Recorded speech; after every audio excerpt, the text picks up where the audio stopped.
Richard mentioned Pakistan. President Trump's first tweet, by the way, of 2018 has sparked tension between the U.S. and its ally, Pakistan. Trump tweeted, quote, "The United States has foolishly given Pakistan more than $33 billion in aid over the last 15 years, and they've given us nothing but lies and deceit, thinking of our leaders as fools. They give safe haven to the terrorists we hunt in Afghanistan with little help, no more."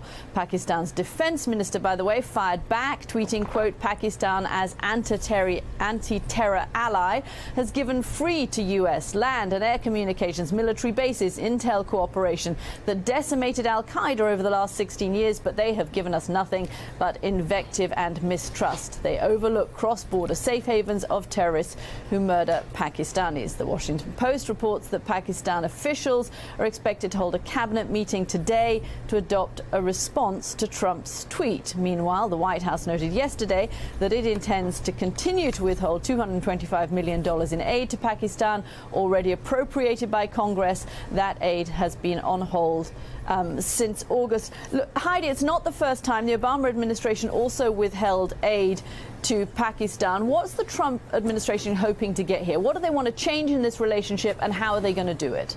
Well, more cooperation in terms of hunting down terrorists. And this is not the first time that the president has issued a warning to a country not to have it not really backed up. And so I know that they will probably come up with some kind of a formal response to this, and whether it is backed up here with policy in the United States, we'll see. But what it will certainly do is continue to inflame relations in the Middle East. We've seen the president since the beginning of the year take a number of positions that have inflamed tensions. For example, taking the side of Saudi Arabia in the dispute over Qatar. But I also wanted to go back to Richard for a question on the Iran deal, because, yes, what is happening in Iran is different right now and not germane necessarily to what happened with the Iran deal.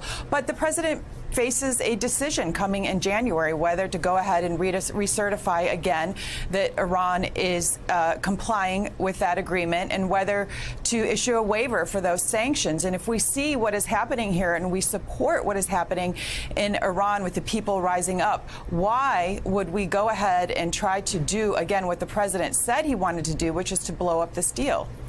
Well, on that, Heidi, actually, I wouldn't mix the two issues. The nuclear agreement is widely popular in Iran. If we want to introduce new sanctions because of human rights violations, we can go ahead and do that. But I would actually keep the two issues distinct. On Pakistan, I think the other problem is that this is a country that's been providing sanctuary for the Taliban for any number of years, for decades, and this president has agreed to increase and extend the U.S. commitment to Afghanistan.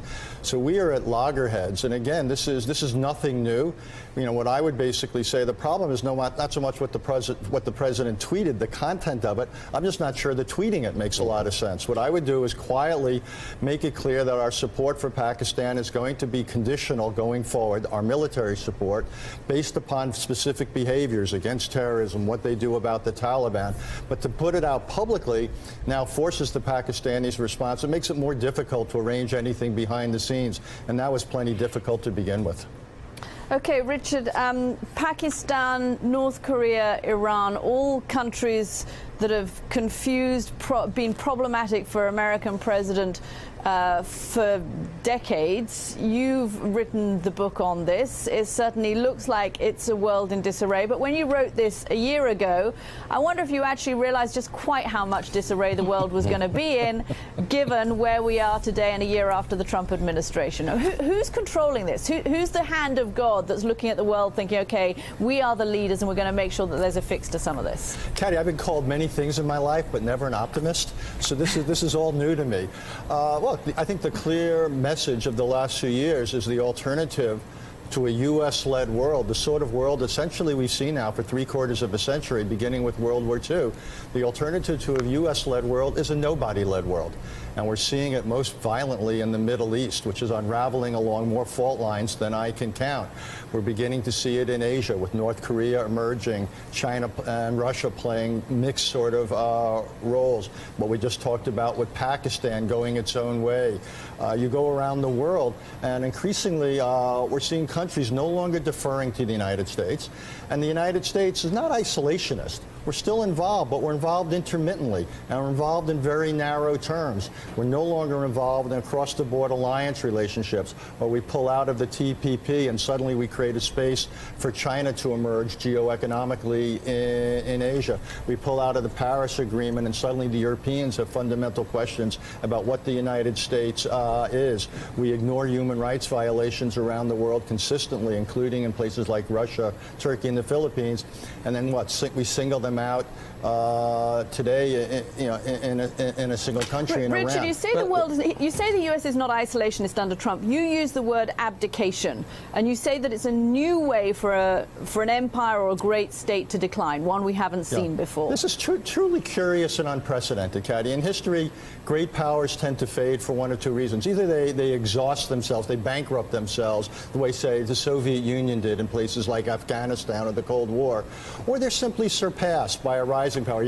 Where you come from, Britain, in many ways, sorry to point it out, early in the, after World War I in particular, was surpassed by the United States. But right now, the United States, by virtually any measure, is the most powerful country in the world, economically, militarily, and the like. And what we're doing is voluntarily simply saying, we're kind of tired of this role. We don't think it's worth it anymore. And I think this president fundamentally miscalculates the costs and benefits of American world leadership. But all the same, it's as if we're walking off the field in certain ways with the game not yet over. Richard, I don't think we can disagree with that. And you've now thoroughly depressed me. I'm going to go home and kill myself as soon as the show is over. But what's even worse is it seems to me we have nothing but this to look forward to for at least the next 3 years. I don't see what, if anything, is going to change the course and direction we're on, and it's just going to get worse. China assuming more of a role, the Middle East, and more chaos, problems in the Far East, and so on and so forth. You're probably right. And I think what we've learned is that Congress can play a modest role but can't substitute for the executive.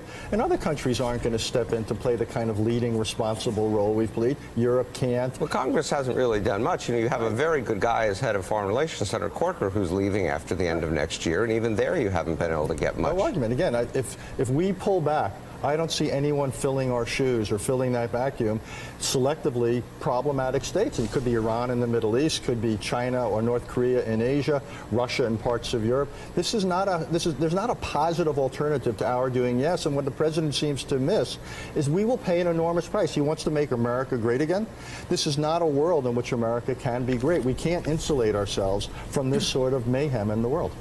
Okay, stay with us. We're going to have all the really great stuff from Richard's book, the stuff about the growth rates being up, ISIS being rolled back, the positive news, the glass half full. It's all coming up on Morning Joe. Stay with us for that as well. And if President Obama's foreign policy was characterized as leading from behind, is President Trump retreating from the front? That's a central question to a sweeping New Yorker profile on the rise of China in the era of Trump. We'll talk to the author in just a bit.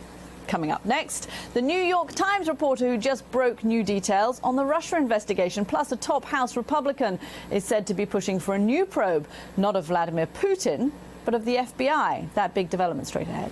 Thanks for checking out MSNBC on YouTube, and make sure you subscribe to stay up to date on the day's biggest stories. And you can click on any of the videos around us to watch more from Morning Joe and MSNBC. Thanks so much for watching.